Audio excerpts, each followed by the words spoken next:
Good evening, everyone, and would like to welcome you to the HITLAB Innovators Summit 2021. And I would like to start off by giving a couple of quick introductions of our panelists.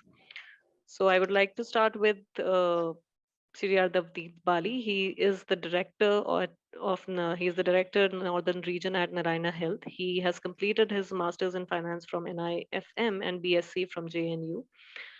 Prior to joining NH, he was associated with IOSPL Cancer Therapy Centers as Group CEO and Head of Business. He also worked with Rockland Hospitals as Unit Director. Before venturing into the healthcare industry, he served the Indian Navy for almost 30 years. He has also done his administrative management course for the Navy and a special course on strategic financial management, inventory control, and working capital management for Edinburgh Business School, Scotland. Our next panelist is Dr. Saurabh Lal. Dr. Saurabh Lal is a doctor turned astute management professional with experience across functions to optimize the value chain of business in healthcare. He is general manager at Max Healthcare. He has initiated and managed new business verticals, enhanced market penetration and business growth by managing multidisciplinary cross-functional teams E2E. With exceptional multifaceted experience in healthcare management at top-notch hospitals, he has contributed his expertise towards medical excellence, service excellence, quality, sales and marketing, information technology, vendor management, medtech out of hospital, and training and customer service and human resources. He has mobilized methodologies and processes to achieve patient delight through excellent service delivery and recovery. As a part of the NABH core committee, he has successfully led assessments for hospitals and healthcare providers. Next, moving on to our other panelist, Ms. Silvana Sinha. She is founder, chair, and CEO of Prava Health. She is a Bangladeshi American lawyer, entrepreneur, and former foreign policy advisor to then Senator President Barack Obama. Based in Bangladesh, Prava's tech forward brick and click healthcare platform currently serves more than 250,000 patients, tripling in growth each year, has been featured by Forbes magazine, Financial Times, and TechCrunch, was recognized by Fast Company as a world-changing idea in 2020, and was also selected as a technology pioneer by the World Economic Forum in June 2021. We would like to welcome you all, and over to you, Silvana.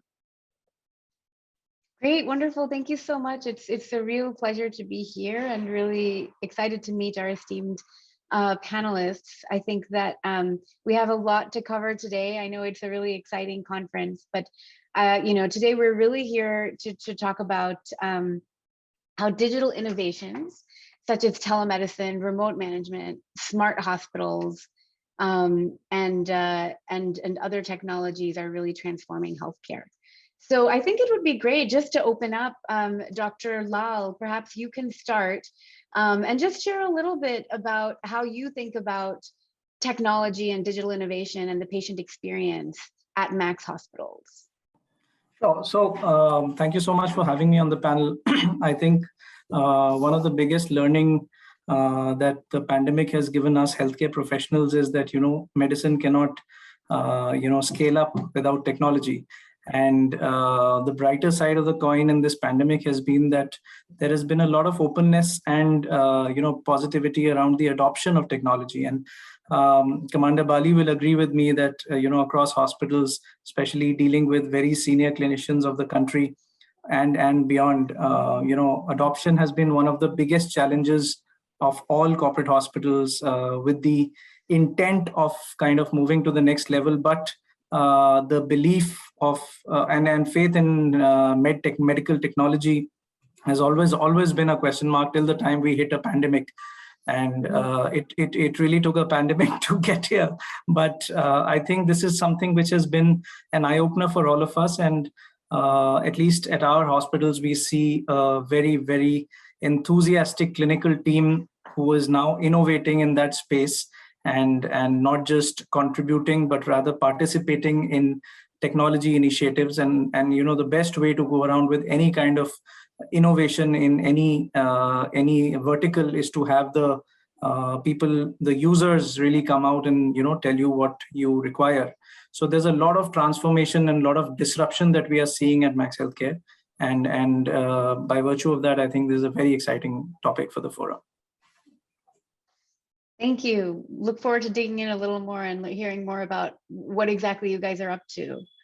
Absolutely. Commander Bali, would love to hear from you. Of course, Narayana Health has always been an innovator in healthcare and has paved the way for many of us, I think, in the field. Would love to hear a little bit more about how you feel at this moment, particularly hopefully coming out of the pandemic. Yeah. So thank you very much, Silvana, and my co-panelists. We just to give you a overview, hospitals were always a thought of institutions limited by boundaries and the number of beds. So you talked about hospitals at 200-bedded hospital, at 400-bedded hospital, etc. I think one thing that has escaped many of us is that we are now looking at limitless possibilities because of the digital revolution. So the hospitals are not going to be counted by the number of beds, but uh, people sitting across, whether they are sitting at their homes or their offices, are going to be as much part of the entire ecosystem when they fall ill without actually visiting the hospital. And that is something that actually has not yet come out in the open, because digital revolution has enabled us not to go to the hospital, or made that possible now, that I will only go to the hospital when it is either for a surgery or for an equipment which I can't have it at home. That means I can have my dialysis done at home, I can have my test done at home, I can have my report sent at home, I can have almost ICU set up at home. And why this has happened is because psychologically the trauma that we have gone through because of the last 2 years of pandemic has pushed us to only go to hospitals which are considered, even if they are not, psychologically places where you can have cross infection, etc., etc. So that is a limitless possibility, or a limitless or endless availability of hospital resources on your mobile phone. That's point number one. The second point is that we talk about these terms like AI, ML in a very loose manner, and you will hear this almost from everyone's mouth. Artificial intelligence, blockchain, machine learning. The foundation of the entire thing is a very, very viable EMR, and an EMR which talks across various individuals and institutions. That means in the lifetime of a person, that person might go to a uh, you know uh, uh, uh, next to a neighborhood kind of an RMO or a general practitioner. He or she might go to a government hospital. He or she might go to a private hospital, or things like that. So when you go to these different touch points and you have an equanimous or a single point EMR or an ID which you can share across every hospital and every doctor, as well as have the control of data on your mobile phone, which is secure, it is step number one to do anything towards coming out with greater solutions as far as AI ML is concerned. So that is point number two. You talked about Narayana Health, and as we know, Dr. Devi Shetty thought about this around 10 years back, and they started looking at ways of creating the future then. For example, Dr. Shetty, whenever he wakes up in the morning at or 4 o'clock or 5 o'clock, whatever, he picks up his phone and he takes a round in the ICU on an app called Adi. So he doesn't have to actually go to the ICU. And also look at this possibility that when you go into an ICU 10 times or 4 times or 6 times or more people go, you have a risk of infection.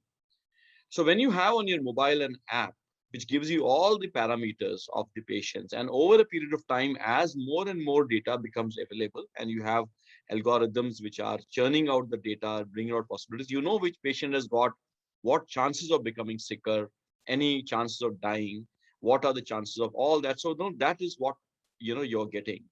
And this now almost all our doctors have started doing. So they have it on their app. Obviously, we have seen a huge amount of possibilities as far as remote consultations are concerned. OPDs, especially, a diabetic patient, I mean, he or she doesn't have to go to the hospital 10 times when the blood sugar shoots up or comes down. I mean, they can very well go on their mobile phone, do a consult with the doctor, or there are, algorithms available. They can do so many things. So they don't have to keep on rushing every time to the hospital. So that is a fantastic thing to happen to a patient. So, I mean, since you asked me just basic background, and of course, we've got a lot to discuss about. I think COVID has acted like a curtain remover. All these technologies were available. There was Zoom, and it's not that it just happened one fine day that you had a Zoom coming up, or a Teams call meeting, or a WebEx or something. Everything existed, but none of them was used to the way that we're using today. You're sitting in Dhaka today. I'm not sitting in some hotel together, and we're talking. There are the possibilities are limitless. At 8 o'clock, I have a call with US now. So it doesn't matter now. And what COVID has shown is this immense possibilities which digital can do. And we are actually, what Saurabh was talking about, it is just the tip of iceberg. Yeah. So I'm just curious in terms of, I've seen the tool that you mentioned, the ICU monitoring tool that the doctors use. What has the impact of that tool been in terms of patient outcomes, reduced infection rates? I mean, how do you measure the success of such a tool? Yeah, so I think, Silvana, obviously, quantifiably, I won't be able to tell you exactly, but I will give you very, very crucial inputs into what you've asked. When I go into the ICU and I'm looking at the monitors, I'm doing the same thing that I'm doing when I'm sitting at home at 4 o'clock in the morning, or I'm traveling by air, or I'm not there in the hospital, or I'm there in the hospital, or I'm sitting in the OPD. I don't have to rush to the ICU every time. So imagine every data which is available to a doctor when he is inside the ICU, maybe carrying a virus or a bacteria along with him or her, or a cause of an infection, despite the fact that they are scrubbing and using every infection control measures. Right now, time and space have ceased to exist as constraints for a doctor when the doctor, he or she, has to monitor a patient. So it doesn't matter. In fact, let us say a doctor is boarding a 4-hour flight. Okay, and let us say the flight does not have a Wi-Fi. Just before he boards the flight, he can have a look at the monitor. He can monitor the patients. He can pass instructions that, I see this and this thing can happen when I land. Please tell me what has happened. So, and if he was not there on that data or on that app or on that mobile, imagine the distance between the doctor and the patient will, go for, maybe a day or so. And at the same time, the instruments are not available. The readings are not available to him. And also, you can imagine, let us say, even if you had to call up somebody and ask, okay, this is my patient, please read out the data. It is, while you're communicating, you could do mistakes, but here you are looking at the feed right on your mobile phone as you were looking at the instruments. So I think, I think the quantification, or to tell you that I think it is immense. It is immense what you can do with this technology. Incredible. No, thank you for sharing that. Dr. Lal, would love to hear a little more, if you can share some examples of technologies that Max has used and learned during the pandemic. I know that all of us have had to adapt in different ways during this time in terms of the way we're delivering care. Of course, telemedicine is the one that gets talked about the most, but I know there are a lot of other exciting examples. So just to kind of, set the tone, there are basically two major verticals of how technology is looked at in the medical fraternity. It is the in-hospital technology and out-of-hospital technology. So one is about the remote technology, having video consults happening on the hand phones and, all of those things. And then there's the in-hospital technology. So when I talk about in-hospital technology, I think medical sciences or hospitals are very incipient or amateur into this journey. And there are many other industries who've kind of learned, solved for, and kind of, moved on to the next level. So what we look at as a industry leader is the opportunity to cross-utilize and cross-learn from other industries. A small example that comes to the top of my head is, a thing as simple as an airline check-in. So in a discussion, we suddenly realized that, we've been doing this for decades now. A patient comes to the hospital, fills up a form, that form is replicated into a digital format, and then, so on and so forth. But the airlines had solved for this long back, where they said that in the comfort of the patient's own drawing room, there is a form which is filled 24 hours ago before the flight takes off. And, you can put in the details, you can upload, you can choose your seat, etc., etc. So now I think hospitals have got into a zone where they need to kind of understand how they can replicate technology, wherein, maybe an admission process in a hospital can just be a replication of the airline check-in. The patient just enters the form in the comfort of his or her home, and the process keeps happening while the patient doesn't even come to the hospital. So I think that's one when we talk about in-hospital, technology. The other is that there is immense scope of innovation, which is also, I would say, being capitalized on by a lot of startups. So there are a lot of technologies which come across. One is the process journey, the other is the solution journey. So when I talk about the solution journey, there are startups who come to us, and very amusingly, there is a startup I will talk about without taking names, which is now making social distancing monitors in the OPDs. Oh, interesting. We normally, in most hospitals, you have the staff or the security staff, or maybe, OPD attendants basically guiding patients to, maintain social distancing, etc., etc. We've heard of a startup which came to us and said that, we make social distancing monitors, and it's a very small device which is not even visible above the ground. It just buzzes when you cross that barrier in the line. So the point that I'm trying to make is there is no dearth of innovation. There is no dearth of problem solving. We have heard of robots doing screenings at the entrance gate of hospitals. It's a sea out there, it's an ocean out there where in-hospital technology comes in. Initially, when hospitals used to look at in-hospital technology, it used to majorly be around biomedical equipment. So things like vein finders for cannulation, etc., etc. But now hospitals have started adopting technologies which are making many other things in the life cycle of a patient, easy and convenient. If we talk about, out of the hospital technologies, I think it is the complete process journey of a patient. So a lot of work that we are doing is around discharge processes, which is, a global pain area in every hospital. So whether it's an AI, whether it's a speech to text kind of a concept, whether it is, having discharge summaries on the go, because, there are certain very peculiar and typical roadblocks in every process in a hospital. If we specifically pick up the discharge process, one of the major pain areas is the signing of the discharge summary. Why does that happen? Because the doctor takes a round of all the patients, comes back, sits on the computer and signs summary by summary, then there are corrections. So, there's a lot of action that is happening on these specific pain areas. And trust me, these are measurable actionables. I mean, whether it is patient insurance processes, whether it is discharge processes, whether it is things as simple as, a visitor management system in the hospital. So Commander Bali just spoke about doctors walking into the ICUs. So the lesser the doctors enter, the lesser is the scope of infection. The same goes for attendant management, visitor management system. Unfortunately, in most hospitals in the country, the hospital buildings are made and then a lot of retrofitting happens. As a result, they are not the perfect examples of how hospitals should be. And this is a logistic problem. You make a hospital with a particular vision and then it scales up so much that you suddenly realize that, you need to add a couple of other specialties, need to add some more OTs, etc., so on and so forth. So, there is a lot of drastic disruption that is happening, and there's a lot of scope of process excellence and operational excellence that can be solved for by digital technologies.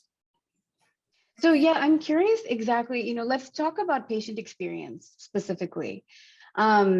Not the outcomes, but the experience itself. So how do you think that technology can actually improve patient experiences? Because I heard, in the introduction, reference to creating delightful patient experiences is something we think about a lot at Brava as well. How do we use technology to make sure that we don't lose the human touch that is so important in healthcare? So, I mean, I will again take the analogy on a Emirates flight.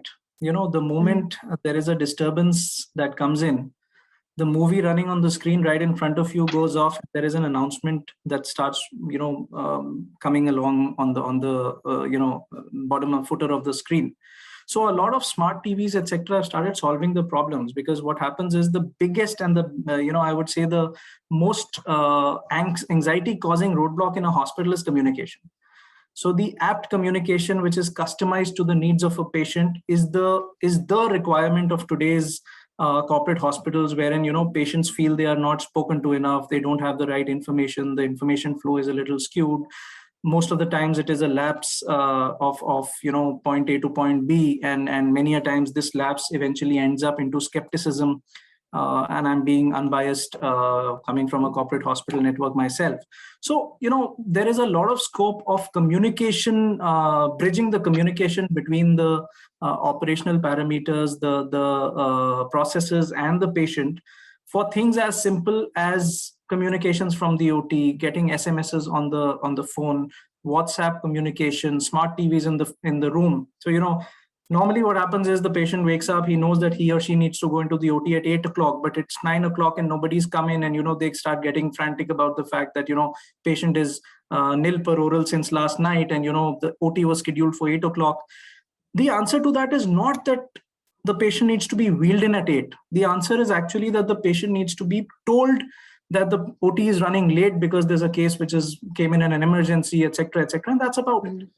So I think at this point in time, the first step, and obviously there are a lot of things beyond that, the first step that we all should and are focusing on is effective communication and information flow to the patient, and trying to bridge that gap by means of technology. So another example that I'm trying to work on is to replicate the Swiggy and the Zomato model, wherein, the moment you put in place an order on Swiggy or Zomato, there is a ticker which goes off that, food is being prepared, the food has been picked up, the rider is on his way. The status, right. So that's the kind of technology that we are trying to bring in to everyday processes in the hospital. And that is also in a way engaging for the patient, because when a patient is in for a consult, against, or rather, I differ from the popular belief of bombarding patients with marketing and awareness material. That's not the answer. If I'm here for a consult, I need to know how much time my consult will take, and I don't need to see a video of that doctor.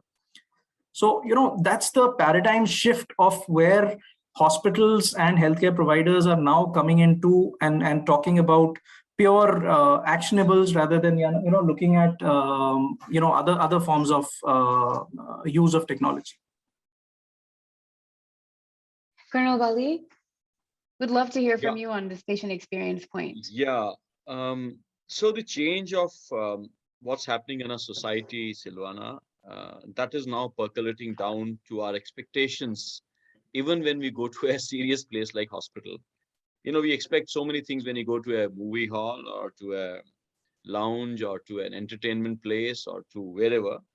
But the expectations of everyone have now sort of moved also to a hospital. So in a hospital, there are two types of people who are visiting. One is a patient, and then along with the patient, we have the attendants.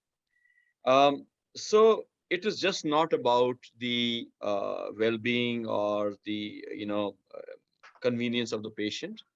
It has also shifted now to how well the attendant is looked after. Absolutely, in fact, yes.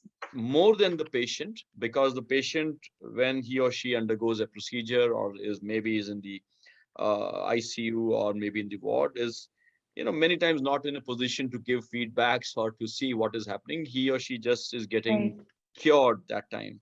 It's the attendants who are eating a normal food. Living almost like what they want to live. So they want a Wi-Fi. Maybe if their phone is not working properly, they would like to work. They would like to continue. And people are not taking leaves and remaining with their patients. People are working, and this work from home concept has now gone into everyone. You are working from home, working from car, working from hospital, working from room, working from everywhere, and people expect you to be working. It's not that. And if you earlier used to take a leave and go with your mother, sister, brother, father, son, daughter. Now you don't have to take leave. You can very well be working. I'm just giving you a small example. And then thereafter, obviously, it's the convenience. It's about the kind of food that you're eating. It's about you being in the front and listening to everything. So I think we are now in that kind of a ecosystem where. Also, to give you one more small thing, Silvana, all the time that the patient spends in a hospital, except when he or she is meeting the doctor, getting a procedure done, getting a test done, is a waste of time. So everything except if the patient is undergoing procedure, of course, if he or she is sitting inside the room of a doctor, fine. If he or she is undergoing a procedure, perfectly all right. If there's a test happening, perfectly all right. Look at the other time, waiting for the doctor to come, waiting for the reports to come, waiting to get discharged, waiting to get Mhm. admitted, waiting to, so all those are absolute wastages. And when now time has become such a precious commodity, and you want to spend as little time in the hospital as possible, because you're also seeing people opting for such procedures which keep you in the hospital for a minimum time. From an open heart Right. surgery, people are now going from minimal access surgery. From a normal surgery, people went to laparoscopic. Now they want to go to robo because blood loss is less, pain is less, time spent in the hospital. Absolutely. Why? Risk is Because less. you Yeah. feel your time is precious and you rather be doing something with your time other than in the hospital. So what I'm saying is, in the non-medical side, we have not talked yet about, as you said in the beginning, that let's not talk about the outcomes in the clinical pathways. We are talking about everything non-clinical is a waste of time. And all those startups or all those hospitals, all those administrative managers and whoever they are, whoever tries to minimize this wastage, people will be much happier. So if the waiting time for admission is lower, or discharge is Mhm. lower, getting reports is lower, waiting for a test is lower, everything is appreciated now. If you order for food, you need food now. You can't have it 4 hours later. Right. It's things like Right. that. So to Yeah. put it in context, we need to reduce the wastages, and everything except when the patient is getting treated is a wastage, Silvana. And we need to move towards that. So how do we do that? How do we move toward that in a meaningful way? How do we use technology and other tools to do that? Yeah. First and foremost, don't get people in the hospital at all. That's the best way. I agree with Because you completely. I know I mean, Dr. Omar and by the Ishraq way, always says by the way, hospitalization is a failure of yeah, medicine. and the best part is the corporate hospitals have started understanding this fact that earlier we used to have as many people in the hospital, better for you. Your OPDs are full, better for you. That was the business model, because you needed to have more people. But now the good top class brains in the hospital industry have started understanding that that's not going to remain the future. You need to Mhm. start thinking that people don't want to come to the hospital. So first and foremost is keep the patient and the attendant out of the hospital by doing as many things as you can outside the hospital. That is, if you are able to do remote consult in OPD or second opinion, third opinion, please do that. If the patient doesn't have to come to the hospital to give a sample, please do that. If the reports have to go to the email, please do that. So, imagine the amount of time you're cutting. The patient doesn't have to stand in a line to pay the bill. Everything should be on the mobile, and that patient could Mhm. pay it beforehand, after, or whatever you want to do it. Please do that. So first and foremost, use technology to minimize the patient's precious time in the hospital. That's point number one. The second is obviously, different hospital chains and different corporate chains and different people have got different ways of, going across with it. But I think the use of mobile apps, where I think most of the good hospital chains now have apps in which, patient does everything on the app. They pay on app, they book appointments on app, they give feedbacks on app, they get the reports on apps. Everything is Mhm. happening on the apps. So to answer your question in a bigger context, I think my initial statement was very, very important, that keep the patient in the hospital only, which is the minimum required time for them. I think that solves most of the problems. Rest of the problems you Excellent. solve by Yes. using your mobile phone as a tool in the hand of the patient to do everything that he or she wants to do. I think these are two major things that have happened. And in addition to that, cutting down bottlenecks, cutting down approvals required when patients ask for something, giving more and more, empowering your nurses much more, Mhm. the team leaders, empowering people at night who are in the hospital, because when people go home, the billing person is not there, somebody's not there, so everyone in the hospital at night has to be empowered. So I talked about technology. I'm now talking about empowerment. Your team leaders and the Mhm. nurses will be empowered. Your people at night on duty have to be empowered. People have to be empowered to take decisions, and I think that is the last bit of the thing that I feel should be done. So let's shift gears a bit, I think, and talk a little bit about outcomes. So how can we use technology to actually improve patient outcomes, to make people's lives longer and better? Yeah, okay, I'll take on, then maybe Saurabh can add. So, Silvana, if you're aware of a program called, now we're talking about clinical outcomes, all right? And this is a very Correct. interesting thing, and I read a lot about it. I know something. I was in this organization called International Oncology. I was a group CEO before joining NH, about 4 years back. And, we had IBM come to us. They had this program called IBM Watson, which is it was a fantastic program when it came that time. I mean, in the sense that it has a AI obviously platform which they use algorithms to predict outcomes for medical oncology for chemo protocols of patients. So you have a huge amount of data fed in, and looking at the genotype and the type of cancer and all these studies which are available along with the drugs which are available, it matches that and gives you the outcome which, as per the AI IBM Watson program, it is most suited to that patient. Obviously, the doctor has a final say because that outcome is in front of the doctor. But imagine, having, so at that time, obviously, it came in India, and, because the genotype that they studied that time was basically the white male European, male or female European genes. And this, we said that we also wanted it for the Indian population or Indian genotype or maybe some other genotype. So, it is a evolving process. And today, actually speaking, when you talk about Apple getting into healthcare, you talk about the top, data companies of the world today getting into healthcare. They're not getting into doing surgeries in the OTs. They're getting into, platforms which are going to be helping the doctors, to predict better outcomes. Human brain has a limitation of, at one particular time, churning huge amount of information and predicting the outcomes, which can be a great help if you use the AI platforms. And it is very much happening today. And I have a feeling that that is another great innovation now waiting to happen. Of course, very, very critically, one, as I said in the beginning, also a viable EMR, because then you have data which is readable, which can talk amongst systems, various HIS platforms and across both private and government. And then you can, call out the results, this one.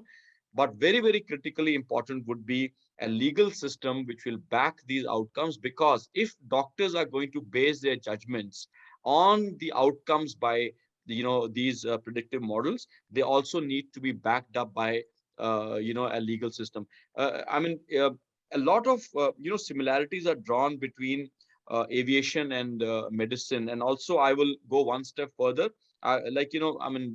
My profession earlier, before I joined healthcare, I'm in Indian Navy, and we had submarines, and a lot of these things like autopilots, etc., which are actually computer programs which are guiding the aircraft to do something. And let us say tomorrow you have, God forbid, an accident. You are covered, that nobody can say, how did you go on the autopilot? When you know that the autopilots have become so stronger, by the inputs, that now that is the norm of flying an aircraft. Similarly, tomorrow, it's going to happen, Silvana, that these AI platforms are going to become so well accurate that, the doctors are only going to be at that last point where deciding, something. And these are also going to be protected legally, because doctors need that protection. So I feel that the pathway is that you need these programs legally to be protected, acceptable in the society. And the society thinks that now it's not just the doctor, but we also, and by the way, the awareness will happen more and more, because people themselves will ask these questions, that have you put this through a, let us say, IBM Watson? What did IBM Watson tell you? Or what did the X program? Is this a drug suitable for me, or shall I go for some other drugs which has been predicted by that? So these questions, the attendants and the patients are going to ask in the future. How do you, I'm curious, Dr. Lal, you're a medical doctor yourself, of course. How do you think doctors are reacting to some of these innovations and adapting to them? So I'll give you, a similar analogy. When I start from home to the hospital, I know the way, but I still use Google Maps. One of the reasons is because it is predictable. I think the biggest asset that technology is to the medical profession is to give predictability and precision. So when a doctor is assisted by technology in such a way where he can partially foresee what is going to happen in the next half an hour in terms of clinical outcomes, that is what is the what's in it for me for a doctor. So if we talk about ECGs on the apps, if we talk about robotics, if we talk about tomotherapy with synchrony, etc., all of these fancy equipments, like things as simple as a vein finder to ensure that cannulation is a single prick cannulation, they are all aimed at better predictability in healthcare. Anything that will give you predictability is going to be the future. So I agree with that, but yeah, if I could just challenge it a bit, I do think many of your colleagues in the medical profession are a bit resistant to trusting those tools. So that's the question I'm asking. Yeah. So basically, see, all of these technologies, whether it is an Apple getting into healthcare, whether it is, predictability tools, whether it is precision tools. So just to answer that question in a clinical domain, the robos that we use actually talk to the surgeon and tell the surgeon that you are a little closer than, the prescribed distance. Laser machines are actually talking to the surgeon saying that, please withdraw 0.5 centimeters. That's the level of precision we are talking about. This is dealing with lives. We cannot take chances on the precision when we talk about predictability. But fortunately for us, we are in an age where today technology is so superior. Technology has really broken barriers and, gone to a level where they are tested over and over again. And, before the equipment comes into the hospital, it has really passed the litmus test. And hence, the doctors of today, especially the new age doctors, are falling back very strongly on this technology because this gives them the edge. The competition is cutthroat. So, this is what gives them the edge. And the second thought that I have here is that because, rather this is an opportunity area in healthcare where all of this precision and predictability technology needs to be married to each other in terms of data. So in today's time, the biggest struggle of, corporate hospitals is that we started technology tools or technology pieces in small bits and pieces here and there, and today are, struggling to sew the parts together. So I think that is where most organizations who believe in technology are moving towards, where they are going ahead to create, say, a data lake, where right from the time the patient, thinks about a hospital till the time the patient goes under the knife, all of that data gets collected into a particular data lake, and technology kind of sews this together and makes sure that, the information is used wisely. So today, if a patient walks into our hospital and has a high HbA1c, which is an indicator for diabetes mellitus, the actions are happening in silos, and hence I may take the patient in on the basis of a PSC, but before the PSC, I won't be confident in saying that, this patient is a diabetic, but is safe to go in for surgery. So I think that is the piece that we are really looking at. And one of the biggest challenges, or rather the learnings, is that we need to ensure that whenever we, especially in healthcare sciences, whenever we move from a conventional to a technology platform, it should be as close to the physics. So the phrase that I use with my teams is that I'm in a call. So the phrase that I use is physical to digital. The transition has to be seamless. An example that comes to the top of my head is that when we started video consults at the time of COVID, we made a technology tool to do the video consult, gave it to the doctor, gave another app to the patient, and we said, go have fun. So we were just retrospecting, and we realized that what is our role as healthcare management professionals? We need to support those processes. The analogy in physical is that the patient comes in, there is a front office, he gets registered, there is a hand holding that happens, a patient is ushered. All of that was not happening on the video consult circle, but it should. So we are working on, back offices where, the moment a call gets disconnected, there is an auto, reconnect feature. There is a virtual waiting room where a doctor knows that there are 4 more patients waiting after this consult. Those kinds of things. So the learning for us across our digital journey has been that the replication from physical to digital has to be as close to each other as possible. And that is the only way the confidence gets built into the surgeons and the doctors to ensure that, adoption happens properly and outcomes get positively impacted. I'm curious, I mean, how do you deal with the connectivity issue, right? Because there are many parts of India and Bangladesh where the connectivity is not as good as it is in the urban setting. So I'm quickly going to briefly answer that question. We do a heat mapping of our floors, across our hospitals. So the heat maps are basically customized heat maps, and then we identify areas where, we cannot. So there are critical, semi-critical, and non-critical areas from an IT standpoint, and that's how we kind of, answer that question. But you're right, that is a given. Any kind of downtime in such a situation, gets us into a zone where, it's a little difficult to handle, and eventually we end up, with manual processes. But that's always going to be a backup plan for us as an organization. Commander Bali, please. Yeah, Silvana, the unfortunate part of this, as you rightly said, is that the people who need the most are the people who are remaining and staying in remote areas of India, Leh Ladakh,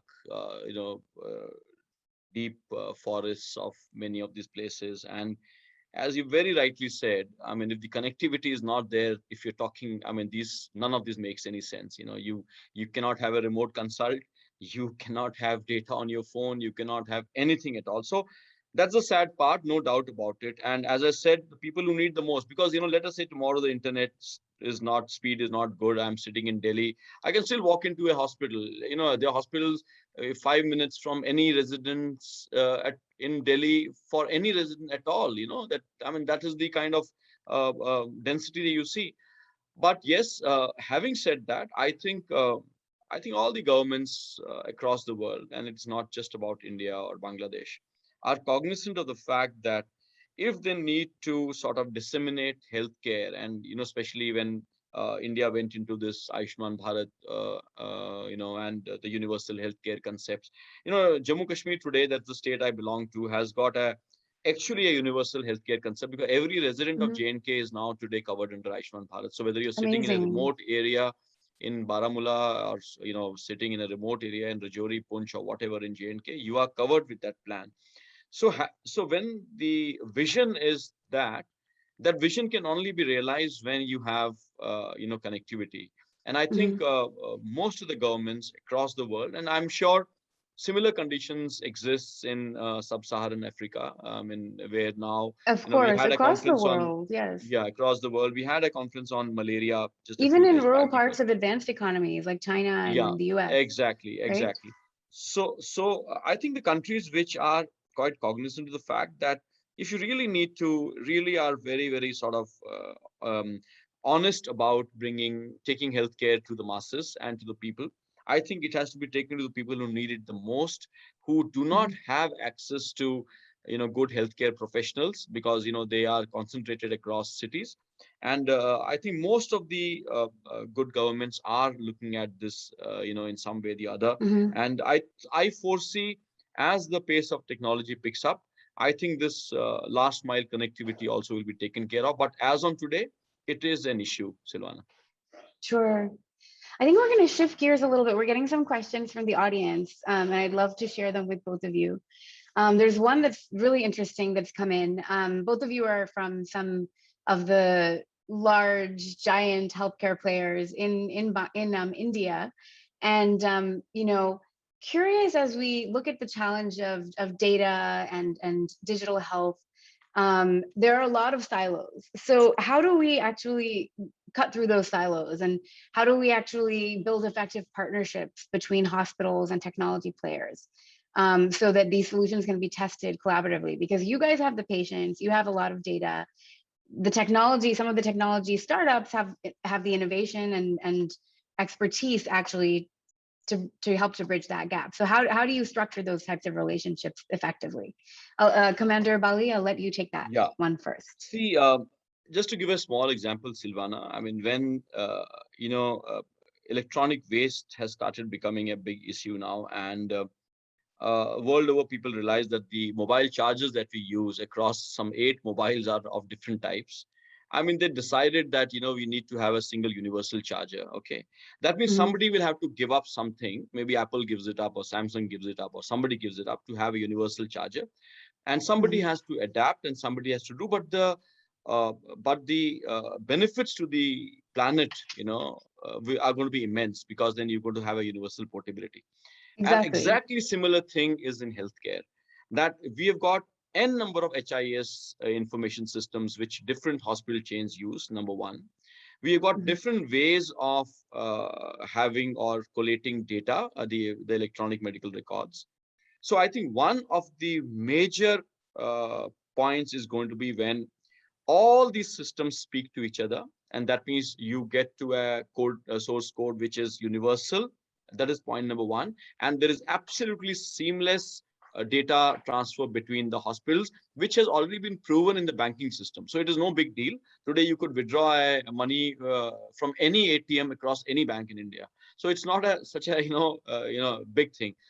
So that is Oh, but number it's one. That quite different, right? Because we're talking about patient privacy and patient data as well. So So I'm there is coming to that that. challenge too. Yeah, Yeah. I'm coming to that. No, here also, Silvana, if you look at it, uh, of course, not to that extent, but even financial privacy, that, I mean, my data to a bank and what I'm doing is my data and it cannot be taken away from other. But of course, the patient privacy and the data security, but everything that is going to evolve in the future is going to take care of that. That is point number one. So you have to have HIS systems across hospital chains and healthcare platforms which speak to each other and are on the same platform. The second important thing is about having a common EMR, and which is accessible across, not only accessible to the hospitals and healthcare providers, but also accessible to the patients, wherein they carry their data with them. So, even if I travel,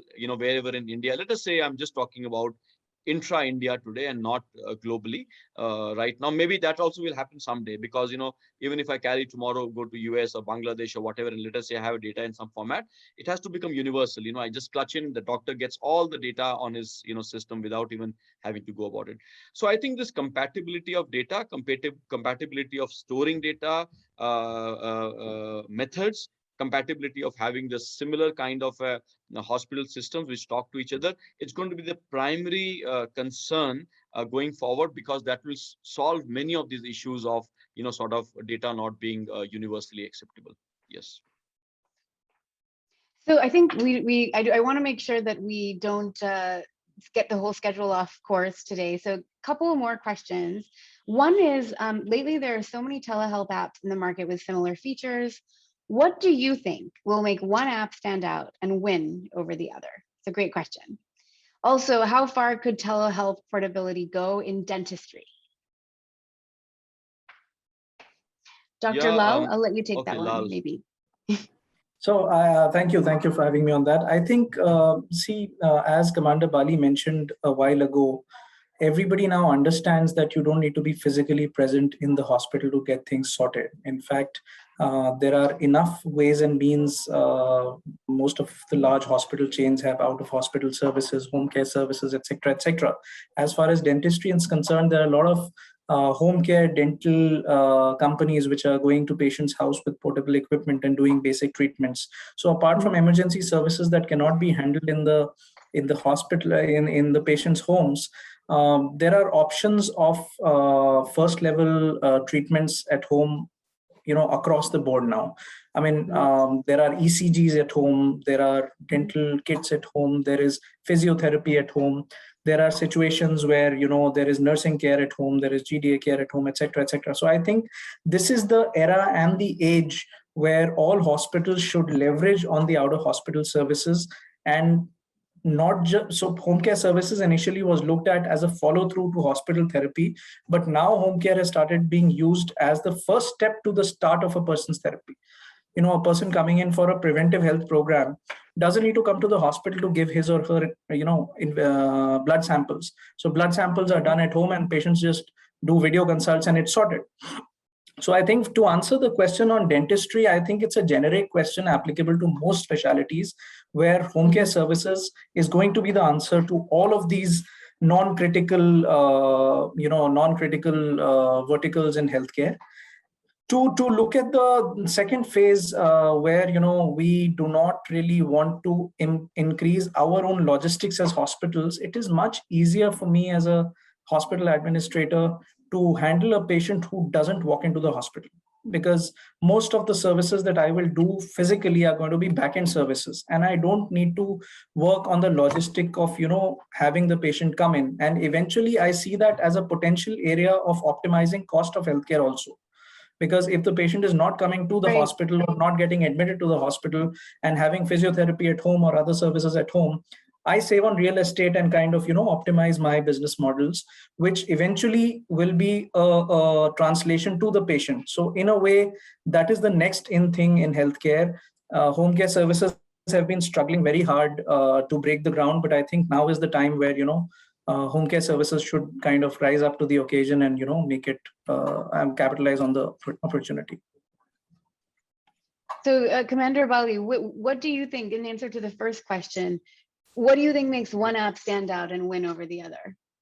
I think very, very simple. I think it's basic. A telehealth app should be able to exactly do what it's meant to do. I mean, the voice quality and the picture should be good. And, I think that's about it. We have seen many of these apps where the voice quality is sketchy, the picture is not good, the bandwidth they're using is not all right. So I think the basics have to be right first. And I think one more important thing is maybe if they have a compatibility of sharing of reports across where the patient or the doctor can see the reports.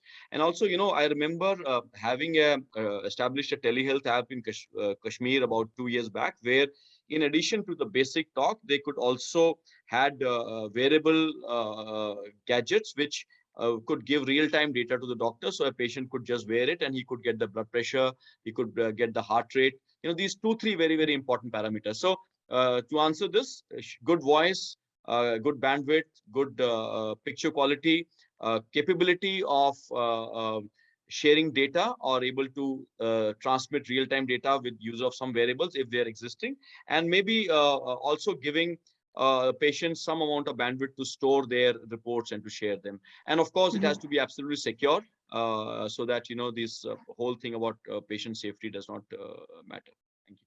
In fact, let me tell you, WhatsApp calls, when we started our video consults in the beginning, and obviously many of the hospitals were trying to kind of struggling. I mean, many people are resorting to WhatsApp calls, just Sure, to talk same, to the doctors. absolutely. So it's as simple as Really, that. So we I did would the say that same. WhatsApp was a good, a tool to do a video consult. Absolutely. And you have to do what you have to do. Even in the United States, they approved, even HIPAA, I think, relaxed its rules to allow for WhatsApp, Hangouts calls, just to allow patients to access I'm care. just going to pitch in to a comment I made just to add to what Commander Bali just said. So I think a large part of that answer lies at replicating physical to digital, wherein whatever we do digitally needs to be as close as to the physical as possible. So I talked about having virtual waiting rooms where the doctor knows that there are 4 people waiting on the call, an auto feature which goes from video to audio when you're on low bandwidth, etc., so on and so forth. So it's again out of the box kind of a concept where we just need to see that we replicate the entire process as close to what it is when a patient walks into the hospital. Absolutely. I think that's a wonderful note for us to wrap up. It's time for us to hand it over to the next panel. Commander Bali, Dr. Lal, it's been a real honor and privilege to meet you. I look forward to welcoming you to Dhaka in the future and hopefully meeting in person. Thank you so much. Thank you so much for hosting us today. Thank you. Thanks for having us. Thank you. Thank you so much. Bye-bye. It was a great discussion. Thank you so much. Thank you. Bye-bye.